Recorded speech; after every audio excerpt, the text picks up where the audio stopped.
โยเซฟบวันนี้ลูกหัวหน้านะครับมาช่วยทำงานนะผมนี่ไปดูแล้วนี่ลูกหัวหน้าครับผมนี่บลาโซลี่ซิมตะฟรีพลาสติกซิมโบโตบนี่ลูกหัวหน้านะครับ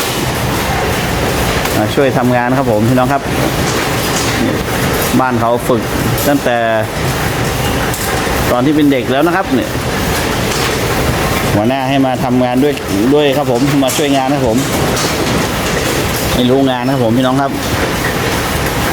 นี่โตบ